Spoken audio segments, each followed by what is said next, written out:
नमस्कार, आप देख रहे हैं देश दर्शन और आपका स्वागत है सत्ता संग्राम में। मेरे साथ जुड़ी है मेरी साथी पूजा जी। देश में चुनाव का माहौल है और चुनाव के रिजल्ट आ चुके हैं। कोई भी पार्टी अभी तक बहुमत नहीं ला पाई है। तो पूजा, आपका क्या कहना है? किसी भी पार्टी को भी बहुमत नहीं मिली है। मैं बहुत बड़ी चीज़ है ये, क्योंकि 2019-2014 के जो इलेक्शंस हुए थे उनमें बीजेपी क्लियर बहुमत के साथ आई थी।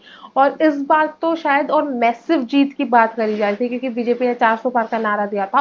और जो अगर उस चीज़ को भी साइड रख दिया जाए, क्योंकि वो पार्टी का खुद का नारा था, एग्जिट पोल कहीं ना कहीं एनडीए को 350 अबव दिखा रहे थे, बीजेपी को 300 अबव दिखा रहे थे। करीब 330 के आसपास बीजेपी चुनाव के एग्जिट पोल में दिखाई दे रही थी। जो माहौल था उन सब के बाद, किसी भी पार्टी की मुझे लग रहा है बहुमत ना लाना इतनी बड़ी चीज नहीं है, जितना बीजेपी का बीजेपी अपने को, बहुमत में क्योंकि नाम आना सबसे बीजेपी बड़ी। देख आप देखा जाए तो बीजेपी लार्जेस्ट पार्टी है हमारे उसकी, कि हाँ, बीजेपी बिल्कुल। शुरुआत से बहुमत में रही है, पर इस बार वो बहुमत में नहीं आई है। बिल्कुल ये and it's a big thing, क्योंकि प्रधानमंत्री के चेहरे पे बात हुई। इससे पहले 2018 में जब पहले हुए थे, और अब जब इन चुनावों से पहले महाराष्ट्र, छत्तीसगढ़, इन सब मध्य प्रदेश, छत्तीसगढ़, राजस्थान, जब इन राज्यों में चुनाव हुए तो कहा गया कि वो प्रधानमंत्री के फेस के ऊपर लड़े हुए हैं। और उसमें एक मैसिव जीत जो है, हालांकि मध्य प्रदेश और छत्तीसगढ़ की बात करें तो वो इन नतीजों में भी, इन चुनावों के नतीजों में भी काफी बीजेपी की साइड दिखे हैं। But it's a very big thing कि बीजेपी मेजोरिटी नहीं ला पाई। 400 की शायद उम्मीद ना करी हो, क्योंकि ये कई बार पार्टी की उम्मीद साइड से ही दिखा। 400 पार की बोली गई थी, पर अब बहुत बड़ी हार हम कह सकते हैं इसको, कि आप बहुमत भी नहीं आ पाई 400 पार के नारे लगाने के बाद भी। एग्जैक्टली और ये कहीं ना कहीं ये वो है जो शायद बीजेपी के ऊपर ही उल्टा पड़ रहा है। But it's a big thing. और अगर इस नतीजों की एक बड़ी बातें हम करें, क्योंकि इससे भी हटके कई बड़ी चीजें इसमें हैं, तो अगर इन नतीजों की जो बड़ी बातें जो रही हैं, अगर वो हमारे दर्शकों को बताऊं, तो सबसे पहली बड़ी बात तो यही रहेगी कि किसी पार्टी को बहुमत नहीं मिली है। स्पष्ट बहुमत नहीं आया है, एनडीए अलायंस बहुमत के साथ आया है, जो कि आसार दिखा रहा है कि BJP will form the government with other parties. इसी के साथ बीजेपी लार्जेस्ट पार्टी रही है। फिलहाल अगर इस समय के नतीजों की बात करें तो 240 समथिंग सीटें सीटें बीजेपी ला रही है। इसी के साथ एनडीए को बहुमत आ चुका है। हिमाचल प्रदेश देखे, बहुत जगह जो स्टेट गेम है वो बीजेपी का खराब हुआ है। नॉर्थ इंडिया मतलब नॉर्थ इंडिया में जिन यूपी की स्टेट से, बात निकाले, यूपी से उनको सबसे बड़ा झटका जो है यूपी बिल से मिला है। यूपी के बिल्कुल पिछली बार जहां 60 सीटों के करीब बीजेपी थी, तो अब की बार शायद यूपी 30 में सीटों बस से। 3 इलाकों से अभी तक उनको गाजियाबाद, गौतम बुद्ध नगर और इनसे बिल्कुल, ये वो मिला है। राज्य है जहाँ पहले जीत हासिल कर चुकी थी बीजेपी। हालांकि उसके बाद अगर यूपी की अगर आप बात कर रहे हो, तो अगर आप वाराणसी की साइड भी देखेंगे, हम्म, स्मृति ईरानी सबसे पहली बड़ी बात, यूपी से स्मृति ईरानी ने अमेठी की सीट हारी है। बहुत बड़ा ये था, लगातार बीजेपी ने यहाँ राहुल गांधी पर सवाल उठाया था कि अमेठी से वो चुनाव क्यों नहीं लड़ रहे। उस सीट से स्मृति ईरानी हार गई। लेकिन अगर वाराणसी सीट की बात करें, so I think it's also a big thing in today's history, कि प्रधानमंत्री नरेंद्र मोदी जो 2014 में 3 लाख वोटों से जीते थे, 2019 में 5 से 6 लाख वोटों से जीते थे, वो सिर्फ 1 लाख वोटों से कुछ वाराणसी से जीते हैं। और जब शुरुआती रुझान आने लगे थे, तो उसमें कई बार पीएम मोदी इवन पीछे भी थे, वो कई वोटों से वो पीछे गए थे, जो कि काफी अपने आप में एक बड़ी शौक देने वाली बात थी। और अभी भी आई थिंक कोई मैसिव जीत आप इसे नहीं कहेंगे, क्योंकि 1 लाख वोटों से वो जीते हैं। ये खुद एक बड़ी अपडेट है यूपी की अगर हम बात करें तो। हालांकि इसी के गुजरात से भी ये चीज लग रहा था कि क्लीन स्वीप मिलेगी, बट वहां पर भी बिल्कुल, एक सीट का जो है मैं कांग्रेस की इसी की तरफ आपको बात करने वाली आपको थी, कि अगर दिखाई दे क्लीन रहा स्वीप की है। हम बात करें, तो वही नॉर्थ इंडिया में पिछली बार 2019 में बहुत राज्य ऐसे थे जहाँ क्लीन स्वीप हुई थी।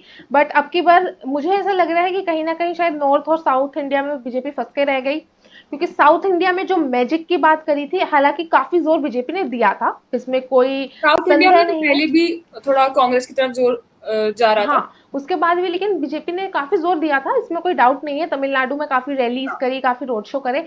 बट मुझे लग रहा है कि ना साउथ में वो मैजिक चल पाया, और जो वही नॉर्थ नॉर्थ में में थोड़ा कमान थी वो लूज कर दी। क्लीन स्वीप की अगर बात करें, तो आज के नतीजों में हिमाचल प्रदेश, उत्तराखंड और मध्य प्रदेश, ये वो इसमें 3 राज्य हैं जहां बीजेपी क्लीन स्वीप करी है।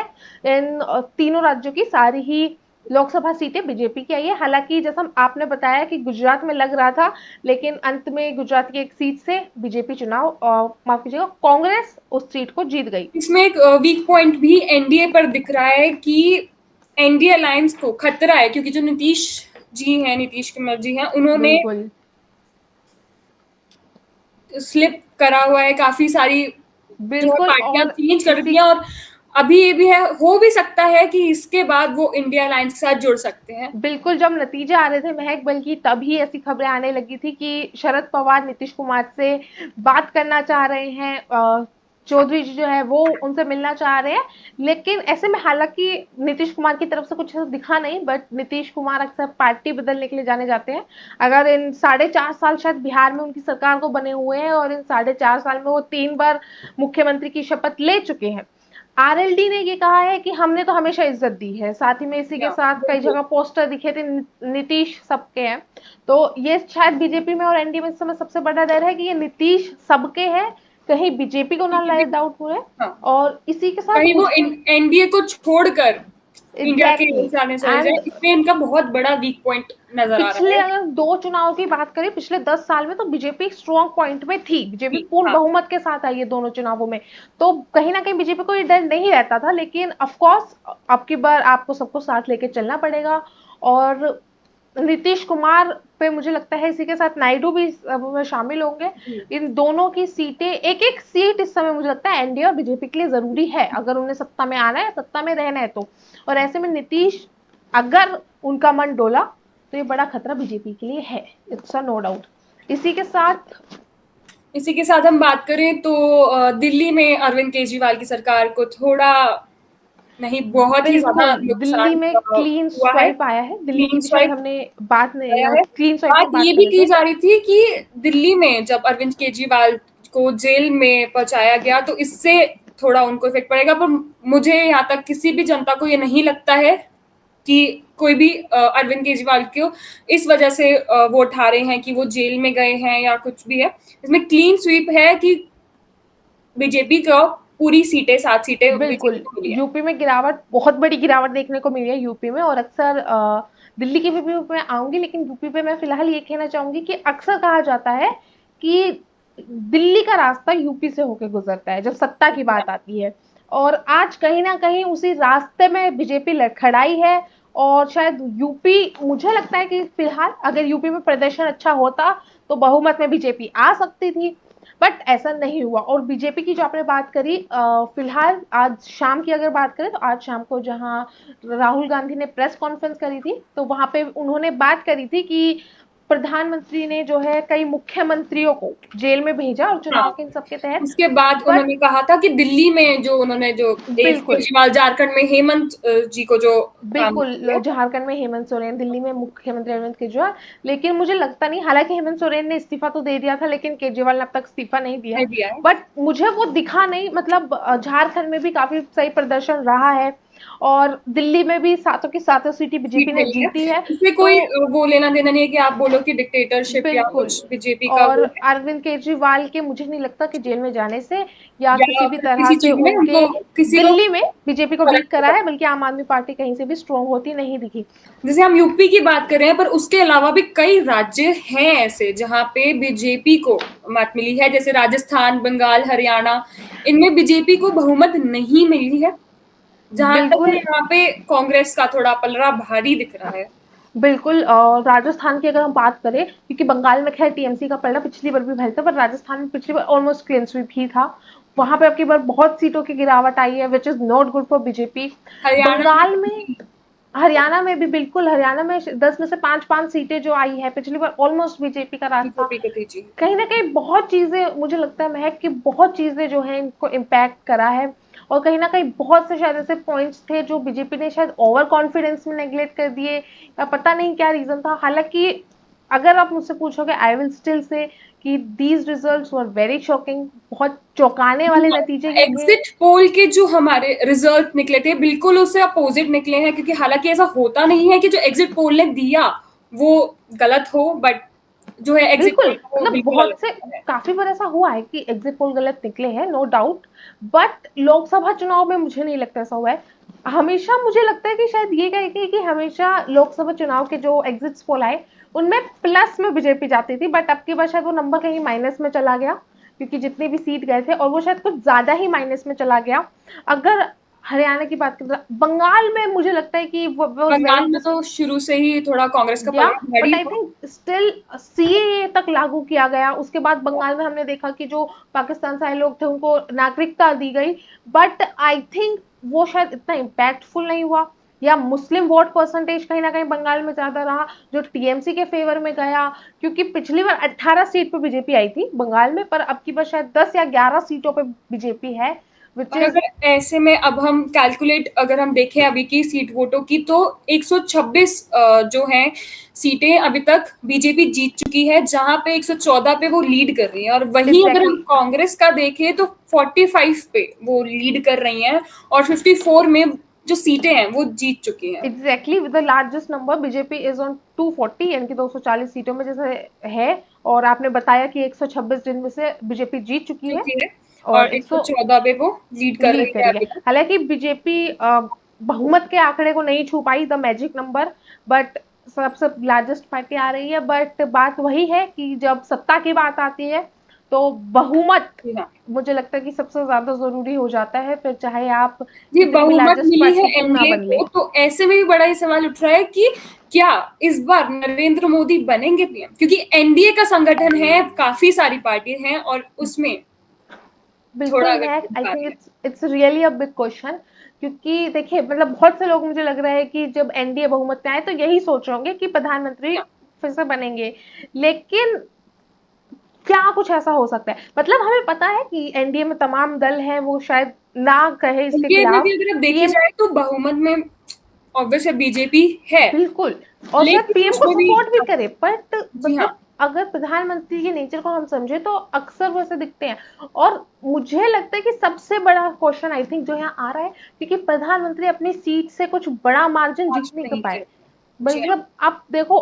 प्रधानमंत्री को चलिए आप वर्ल्ड लीडर तो वो माना गया, हालांकि जो नतीजे आए हैं वो उनके इमेज पे काफी सवाल खड़े करेंगे, बट मुझे लगता है कि वाराणसी सीट, क्योंकि प्रधानमंत्री ने उन्होंने बोला कि वो मेरा घर है, मुझे गंगा मैया ने बुलाई, तमाम चीजें बोली जी गई, हाँ। और वो कहीं ना कहीं रोड शो में भी ऐसे में उनका दिखा, काफी निराशाजनक परफॉर्मेंस रहा बिल्कुल, है रोड बीजेपी। शो में भी हालांकि लोगों का प्यार दिखा था, आरती वगैरह वो करते दिखे थे, पर बट वही झटका, सबसे बड़ा झटका यूपी ने दिया है उधर और जाके। मुझे लगता है कि वाराणसी सीट भले ही बीजेपी के हिस्से में आई है, बट शॉकिंग वाराणसी सीट के भी रिजल्ट्स थे। ऐसे में और हालांकि अब एक उसके कैलकुलेशन साथ आ रहा है नाउ इट कि विल बी अ क्वेश्चन कि क्या। विल प्रधानमंत्री विल कंटिन्यू और नॉट, हाँ। या बीजेपी कोई नया प्रधानमंत्री इंट्रोड्यूस करने वाली है। हालांकि अगर ऐसा होता है तो मुझे नहीं पता कि विश्लेषण आगे राजनीति, क्योंकि शायद इसने हर राजनीति विश्लेषण को इन नतीजों ने चौंका दिया है। जी हाँ। आज हर पॉलिटिकल में अब एनालिस्ट एक इज और इन, अपडेट आ रहा है कि 6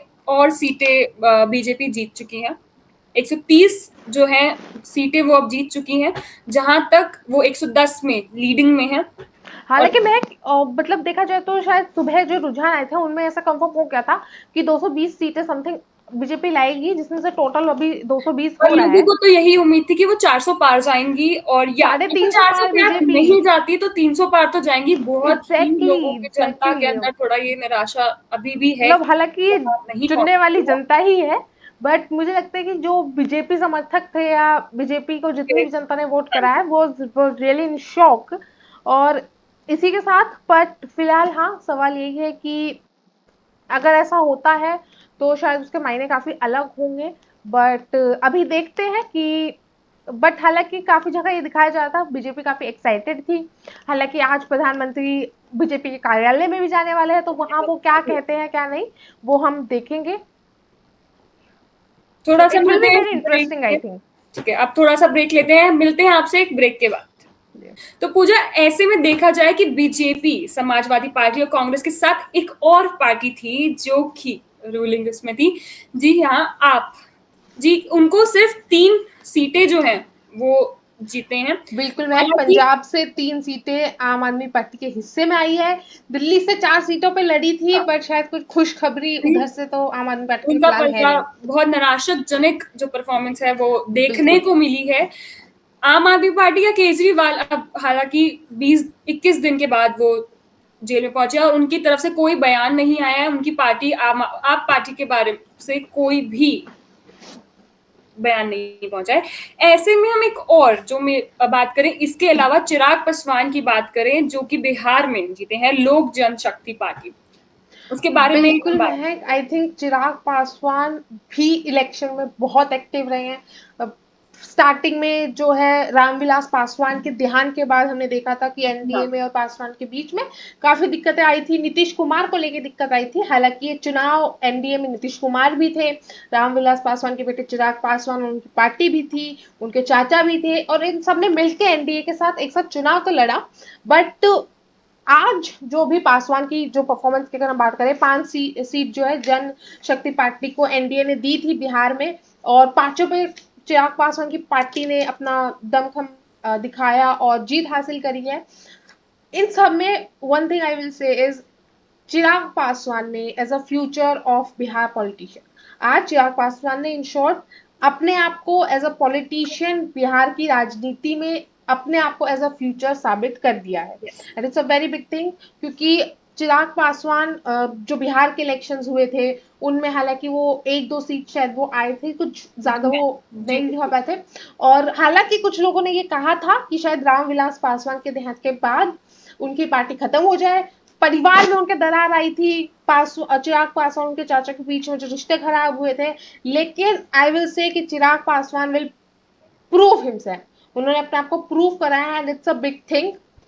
अपनी सीट और से वो जीते हैं, पार्लियामेंट में वो आ रहे हैं, और it's a big thing. But मुझे लगता है चिराग पासवान तो है ही है, लेकिन चिराग पासवान के साथ काफी एक और नाम बीजेपी का शामिल हुआ है, कई आई think it's very popular, Kangana Ranaut Mandi seat से। उससे पहले मैं बीजेपी की अभी मतलब जो पार्टी की जो सीटों के बारे में मैं आपको अपडेट करना चाहूंगी कि 143 में वो जीते हैं सीट बीजेपी, जहां पे वो 97 पे लीडिंग है।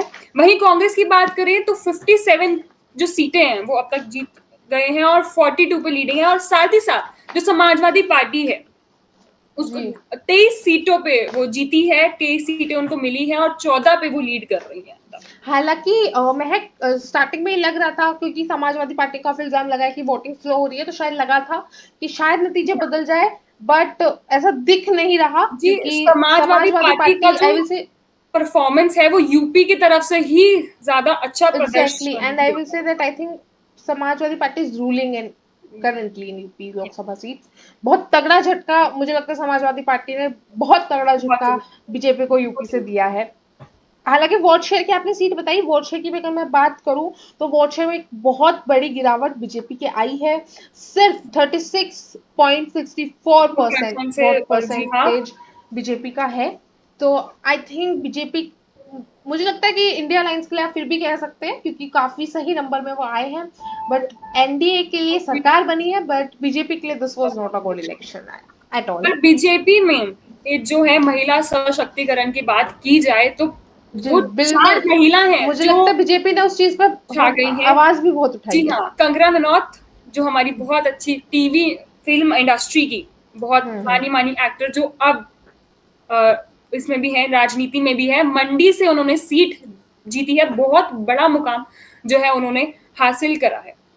क्लीन स्वाइप पे वो कंगना रनौत ने वो जीती है। साथ ही साथ मैं बात करूं तो 3 और हैं महिला जिन्होंने महिला सशक्तिकरण को बढ़ावा दिया, बीजेपी को भी बढ़ावा दिया। स्मृति ईरानी अमेठी से, माधवी लता हैदराबाद से और नवनीत राणा महाराष्ट्र से वो लड़ी थी। बिल्कुल, हालांकि स्मृति ईरानी अमेठी से हार गई, बट कंगना ने खूब बेहतरीन खूब दिखाई परफॉर्मेंस इन है। इलेक्शन में करा है। विक्रमादित्य के खिलाफ वो लड़ रही थी, and it was a tough fight no doubt, but Kangana win it. और महाराष्ट्र की आपने बात करी, नवनीत राणा की आपने बात करी, उद्धव ठाकरे से काफी इनकी बहस छिड़ती दिखाई दी थी। और महाराष्ट्र की क्योंकि बात आ भी गई है, तो महाराष्ट्र से भी हालांकि एक बड़ा झटका बीजेपी को मिला है। सो 2 शिवसेना बनी थी, शिवसेना टूटी थी, उसके बाद बहुत उतार चढ़ाव महाराष्ट्र की राजनीति में आया था, जब एकनाथ शिंदे मुख्यमंत्री बने थे, देवेंद्र फडणवीस उप मुख्यमंत्री बने थे।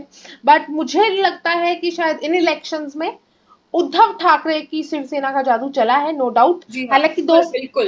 2 से 3 सीटों का फर्क है शिवसेना और उद्धव गुट की शिवसेना में, बट स्टिल एक एक सीट का महत्व होता है लोकसभा चुनाव की उसमें। एंड फिलहाल तो आई विल से कि उद्धव ठाकरे की शिवसेना बाजी मार गई एक नाथ शिंदे की शिवसेना ऐसे के में सामने। एकनाथ शिंदे का थोड़ा निराशाजनक परफॉर्मेंस बिल्कुल, दिखाई बिल्कुल, है बीजेपी के तरफ से, और जहाँ पे बिल्कुल। उद्धव ठाकरे पूरे और आ गए हैं महाराष्ट्र में, जो बिल्कुल बिल्कुल, क्लीन। हालांकि आई थिंक पहले अलायंस टूटा था, एनडीए में एक वक्त शिवसेना एक हुआ करती थी, बट जो आई थिंक इसमें भी मैं बता दूं हमारे दर्शकों को कि जो खबर आ रही है कि शायद शायद उद्धव ठाकरे से बातचीत हो सकती है और उनको एनडीए में इनवाइट किया जा सकता है, पर हालांकि इस पे क्या होगा उसकी अपडेट हम आपको देते रहेंगे।